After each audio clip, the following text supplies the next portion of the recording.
today is the deadline for high school seniors to pick their college for next year. But they're not just saying yes to a school, but also to a financial aid package. Students aren't the only ones taking out the loans to cover that cost. Their parents are as well. So we brought back our senior personal finance correspondent, Sharon Epperson. She joins us with more on this.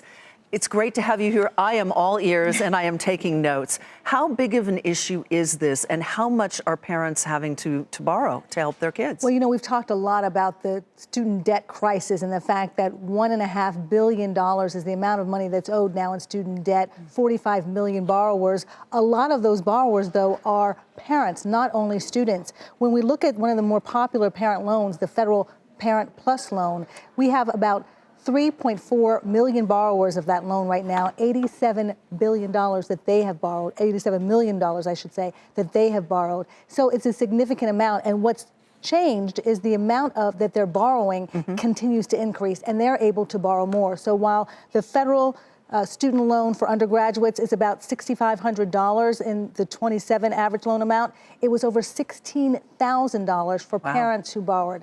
Not as many are borrowing, but the numbers who are borrowing much larger amounts. So how do these Parents Plus loans differ from what we might think of as the traditional student loan? Well, the traditional student loan, of course, for the undergraduate, the most important part is the rates are a lot lower. The rates for a student loan subsidized or unsubsidized is about 5%. For a Parent Plus loan, it's 7.6%. Wow. Add to that the origination fee of nearly 4.25%, and you're talking about a significant amount. A $20,000 loan becomes a loan of more than $22,000 that you then are paying over a long period of time. You also dug up some other options that parents have. Tell us about that. We've talked about this before as well. Don't forget to contact the financial aid office. You've already accepted the offer, but you may want to call and say, let me just appeal this and let you know a few more things about my child, merit-based, need-based, or just maybe the school doesn't have the enrollment numbers, has more money to give you. So that's the first call. The next thing you need to do is look at the federal loans versus the private loans. We talked about the difference in the student loan